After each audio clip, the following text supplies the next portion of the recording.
Julie Chouteau est avec nous pour nous parler d'un œil sur les médias. Bonsoir Julie. Bonsoir. Vous nous emmenez d'abord en Haïti où les internautes demandent des comptes au gouvernement. Oui, et plus précisément, il demande des comptes à propos du fonds Petro-Caribé. Petro-Caribé, c'est en fait le nom d'un programme lancé en 2006 par l'ancien président vénézuélien Hugo Chavez, un programme qui permet à Haïti d'acquérir des produits pétroliers à un coût avantageux et de payer leurs factures sur 25 ans. En principe, en clair, le pays s'endette, mais à un prix avantageux, il encaisse et en attendant, il peut investir, sauf que l'argent dégagé était censé financer des projets de développement économique et sociaux en Haïti et ces projets sont tout simplement invisibles pour de nombreux Haïtiens qui veulent donc savoir où sont passés les milliards de dollars promis. Ils descendent donc dans la rue lors de manifestations où ils affichent ce slogan, pardonnez-moi ma prononciation du créole haïtien, Côte Cob Petro Caribéa, traduisez où est l'argent de Petro Caribé. Mais en fait, à la base de ce mouvement,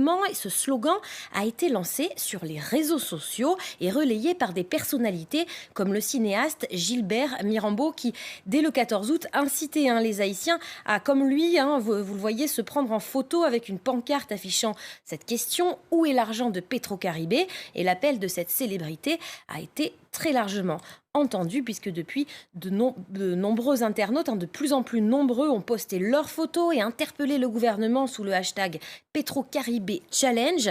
La société civile, Stéphanie, est très mobilisée en fait autour de cette affaire, à tel point que nos confrères de Mediapart parlent du plus grand scandale politico-pétrolier de la région Caraïbes. Selon cet article de Mediapart, 1,7 milliard de dollars auraient été affectés par le fonds Petro-Caribé pour des travaux qui restent inachevés ou qui n'ont tout simplement pas été entrepris. Certains soupçonnent donc les politiques d'avoir mis cet argent dans leur poche. Des soupçons de corruption qui sont même relayés par certains sénateurs qui, dans un rapport, parlent d'escroquerie à grande échelle. Une enquête a bien été ouverte, mais aux grandes dames de l'opposition, elle n'a pas été confiée à la justice, mais à la Cour supérieure des comptes et des contentieux administratifs, trop lié au pouvoir selon certains observateurs. En tout cas, le président haïtien Jovenel Moïse a lui-même été entendu par la Cour des comptes et s'engage à lui remettre toutes les ressources nécessaires pour permettre de, je cite, faire toute la lumière autour du dossier Petro-Caribé.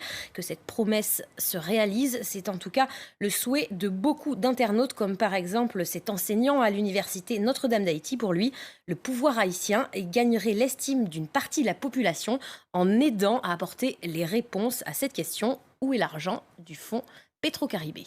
Et Julie, au Bénin, les internautes se mobilisent. Cette fois, c'est contre une nouvelle taxe sur l'utilisation.